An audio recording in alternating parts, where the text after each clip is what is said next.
maintenant, on va attaquer la chose la plus délicate, je dirais, et la plus qui est en ce moment, qui est la plus attaquée.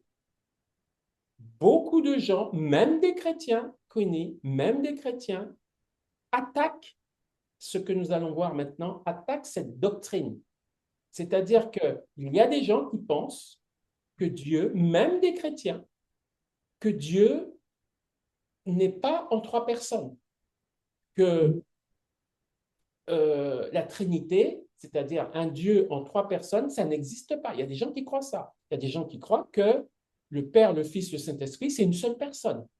Donc, on va démontrer, au travers maintenant de ce qu'on va regarder là, on va démontrer que Dieu est une personne, pardon, que Dieu est unique, mais que trois personnes sont en Dieu. Et trois personnes distinctes, pas fusionnées, distinctes.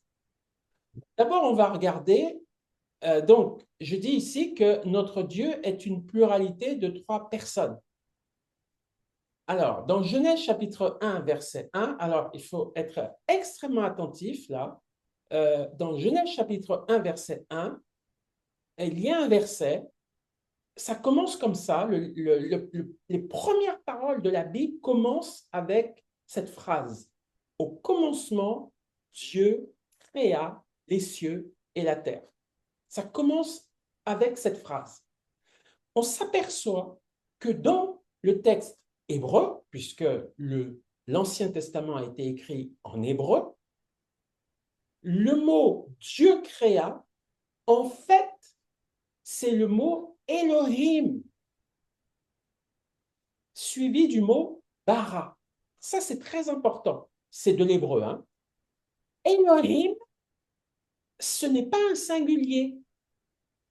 Tu vois, la terminaison him démontre qu'on a affaire à un pluriel. Elohim bara, ça veut dire Dieu créa. Mais Elohim, c'est comme si il y avait en Dieu, elle c'est Dieu, hein, comme s'il y avait en Dieu plusieurs personnes. Donc, dès le départ, dès le premier mot de la Bible, Dieu se présente comme un Dieu pluriel, en tant que nature. Il se présente comme un Dieu pluriel, c'est-à-dire comme un Dieu en plusieurs personnes. Parce que Elohim, c'est un pluriel hébraïque, c'est un pluriel hébreu qui désigne une pluralité de plus de deux personnes. C'est ça la définition de Elohim. C'est un pluriel de personnalité. Et ce n'est pas un pluriel de divinité. Pourquoi? Ce n'est pas plusieurs dieux. C'est un Dieu et plusieurs personnes en Dieu. Ce n'est pas pareil. Et pourquoi ce n'est pas un pluriel de divinité? Parce que le mot qui suit après, créa, il est au singulier. Il est au singulier. Il n'est pas au pluriel. Si c'était des dieux différents, chacun était des dieux différents, ouais, c'est le mot, des dieux différents, je dis bien différents, ça aurait été les dieux créèrent. Tu vois? Créèrent, c'est-à-dire ils sont plusieurs dieux et ils créent. Donc ce serait les dieux créèrent. Mais ce n'est pas ce qui est écrit. Ce qui est écrit, et c'est très important, ce qui est écrit, c'est Elohim bara, c'est-à-dire c'est un seul Dieu. Pourquoi c'est un seul Dieu? Parce que c'est le mot créa, troisième personne du singulier. Singulier. Donc, on a bien affaire à un seul Dieu, c'est-à-dire que ces personnes-là qui sont en Dieu, ont les mêmes attributs. Ce pas des dieux différents. Tu comprends? Ce pas des dieux différents. Dans Vishnu, dans comment dirais-je, la religion hindoue ou bouddhiste, surtout hindoue, c'est des dieux différents. Il y a le dieu de la guerre, ou chez les Romains, le dieu de la guerre, le dieu de l'amour. C'est des dieux différents. Ils ont des départements comment dirais-je, ils ont des domaines de prédilection. Donc, ce sont des dieux différents. Notre Dieu, le Père, le Fils, le Saint-Esprit ont la même nature, ont les mêmes prérogatives, ont la même puissance. Ils sont égaux. Ils ont les mêmes prérogatives. Donc, ce n'est pas des dieux différents. Et donc, c'est un seul Dieu, puisqu'ils sont uniques et ils ont les mêmes attributs, les mêmes. Donc, on ne peut pas dire que c'est des dieux différents. Donc, on est bien avec un seul Dieu, puisqu'ils ont tous les mêmes attributs. Ce n'est pas des attributs, un à tel attribut et puis un autre à un autre attribut. Non, ils ont les mêmes attributs, mais ils sont plusieurs. C'est ça que ça veut dire. Et il faut être ferme par rapport à cette doctrine, parce que cette doctrine, elle est attaquée. Elle est attaquée en ce moment. Et des chrétiens tombent dans les pièges. Et il faut tenir ferme vis-à-vis de cette doctrine pour ne pas se laisser tromper. Au verset 26 du livre de la Genèse, au chapitre 1, il est dit, Genèse chapitre 1, verset 26, on pourrait dire, ah ben c'est un hasard. Le Elohim de Genèse chapitre 1, verset 1, Dieu, avec un pluriel de plus de 2 personnes, créa au singulier, quelqu'un pourrait dire, ah ben c'est une faute de frappe ou c'est le hasard. Non, c'est pas le hasard. Pourquoi? Parce que c'est repris à nouveau, ce pluriel est repris à nouveau et de manière beaucoup plus claire, il est repris ici. Dieu dit, faisons. C'est nous. Faisons l'homme à notre image. Donc, si Dieu dit nous, que nous faisions, que nous fassions l'homme à notre image, pourquoi il dit ça? C'est parce que Elohim, ils étaient plusieurs. Il a défini lui-même qu'il est pluriel dès le départ, au premier verset du premier chapitre. Il définit lui-même qu'il est pluriel. Donc, c'est tout à fait normal qu'il emploie la première personne du pluriel. C'est logique, puisqu'il a dit lui-même au départ qu'il est pluriel, Elohim. Et c'est pour ça qu'il reprend nous, première personne du pluriel, dans la création de l'homme. Faisons l'homme à notre image, selon notre ressemblance. Et je précise que ça ne peut pas être les anges, ça ne peut pas être Dieu et les anges qui disent cette phrase, parce que les anges ne sont pas créés à l'image de Dieu. Il n'y a que l'homme qui est créé à l'image de Dieu. Donc, si Dieu dit faisons l'homme à notre ressemblance, c'est que les hommes sont à leur ressemblance uniquement de Dieu et d'un Dieu pluriel.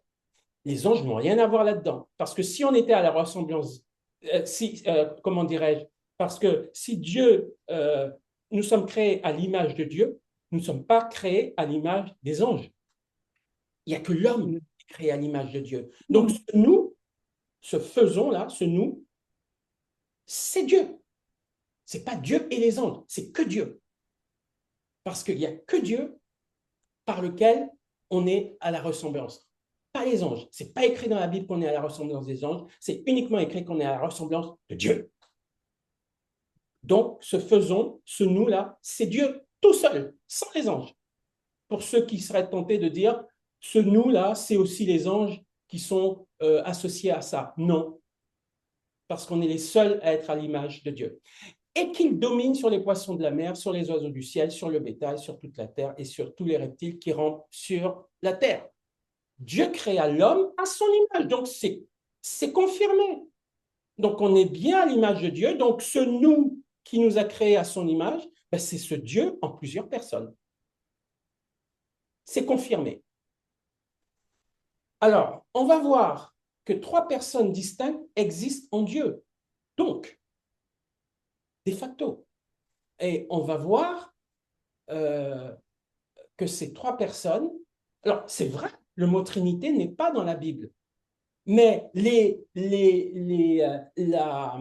manifestation de la Trinité dans la Bible.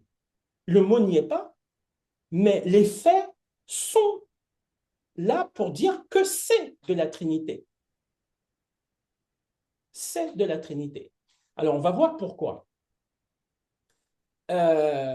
l'unicité de Dieu. On va d'abord parler de l'unicité de Dieu. L'unicité de Dieu. Et après, on va parler de l'unité de Dieu. C'est deux mots qui sont proches, mais qui sont complètement différents. Donc, l'unicité de Dieu, c'est quoi?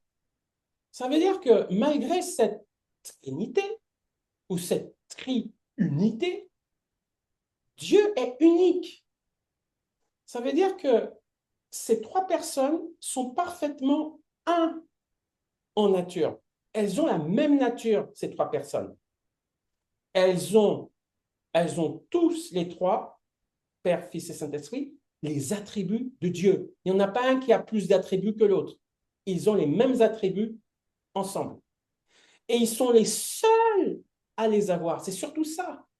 L'unicité de Dieu, ça veut dire que les trois personnes qui sont en Dieu, Père, Fils et Saint-Esprit, ont tous les trois les mêmes attributs divins et surtout, ils sont les seuls à les avoir. Il n'y a que ce Dieu-là qui est comme ça. Il n'y en a pas d'autre dans l'univers. C'est le seul Dieu qui est comme ça, en trois personnes. Par ailleurs, ils sont inséparables et égaux dans ses attributs divins. Il n'y en a pas un qui a plus d'attributs que l'autre. Ils sont égaux. Ça s'appelle l'unicité de Dieu. Ça veut dire que ce Dieu trinitaire, il est unique et il n'y en a pas d'autre. C'est très important de comprendre ça. Ça, c'est l'unicité de Dieu. Il est le seul à être un Dieu trinitaire dans l'univers. C'est le seul. Ésaïe 45, verset 21, on va lire ce verset. Il n'y a point d'autre Dieu, Elohim, que moi. Donc, c'est le mot Elohim qui est employé ici dans Ésaïe 45, verset 21, à la première partie de ce verset, c'est le mot Elohim. Parce que la deuxième partie du verset, je suis le seul Dieu juste et qui sauve, c'est le mot El. Ce n'est pas le mot Elohim, c'est le mot El au singulier. Donc, ça veut dire que Elohim, il n'y a point d'autre Dieu que moi, ça veut dire que je suis le seul Dieu trinitaire en trois personnes. C'est ça que ça veut dire. Tu me suis? Oui, Tu me suis? C'est le oui, mot, oui, je te... et c'est exprès que c'est écrit Elohim pour cette première partie du verset. Ça veut dire que ce Elohim est unique. Il n'y en a pas d'autre. Mm. En d'autres termes, ce Dieu pluriel, Elohim, est unique et il est le seul qui sauve. Elle. Et on va voir que elle, pourquoi on met elle là? Parce que ce Dieu unique qui est pluriel en nature, quand il s'agit de nous sauver, il est. C'est pourquoi on met elle au singulier. Ça veut dire que dans l'action, ce Dieu pluriel est un.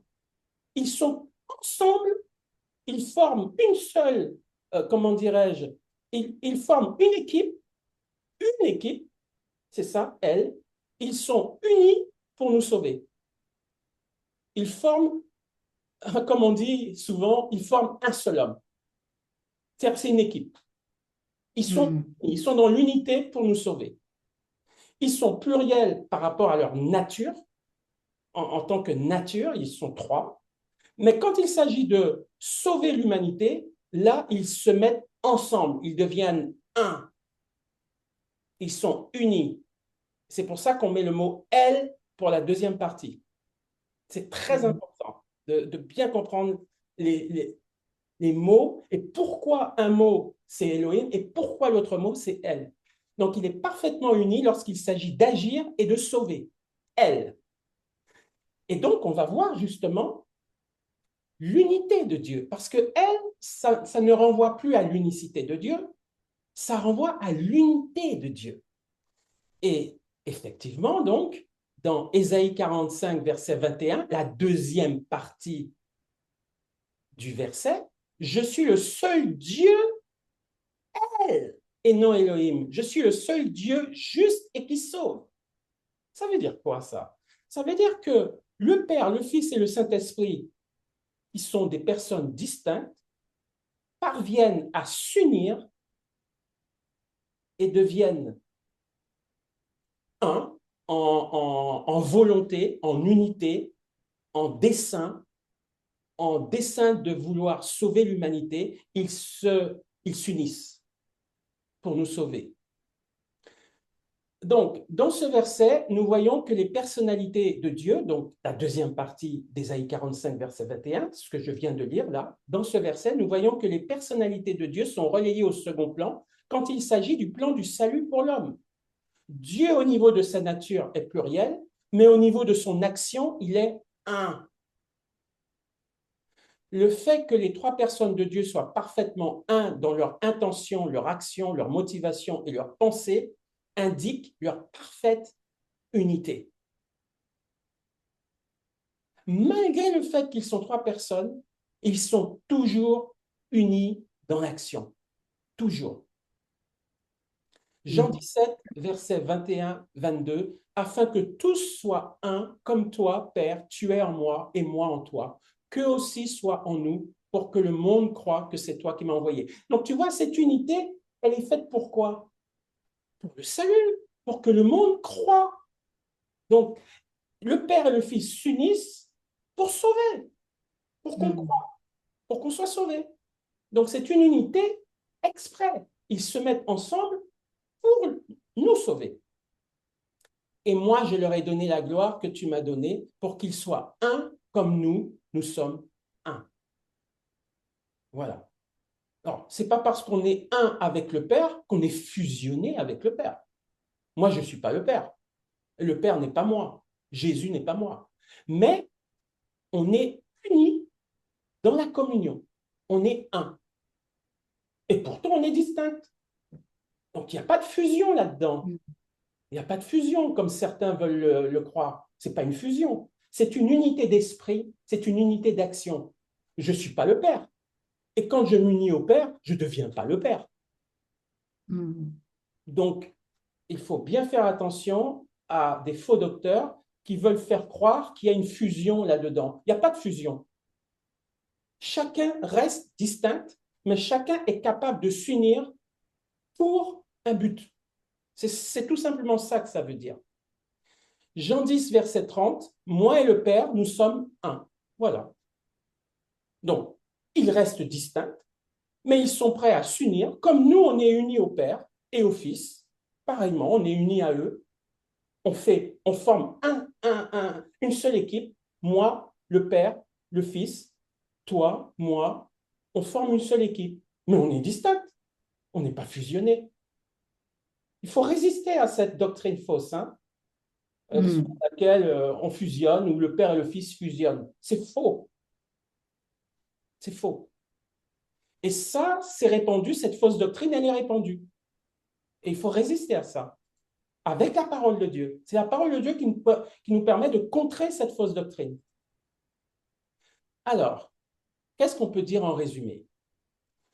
Donc, on peut dire que nous concluons ceci, je dis ici, il n'y a point d'autre Dieu Elohim que moi, c'est l'unicité de Dieu. Dieu, ce Dieu en trois personnes, il est unique au monde et dans l'univers. Il est unique. Il n'y a pas d'autre Dieu comme ça en trois personnes. Je suis le seul Dieu, elle, juste et qui sauve, c'est l'unité de Dieu. Bien que ce Dieu soit pluriel en nature, il est un en action et pour sauver l'humanité et pour faire ce qu'il a à faire, c'est-à-dire soutenir le monde, soutenir l'univers, pourvoir à la création. Tout ça, ils le font dans l'unité.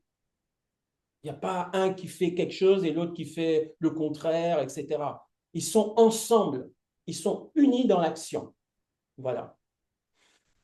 Alors, je pense qu'on va arrêter ici. Oui.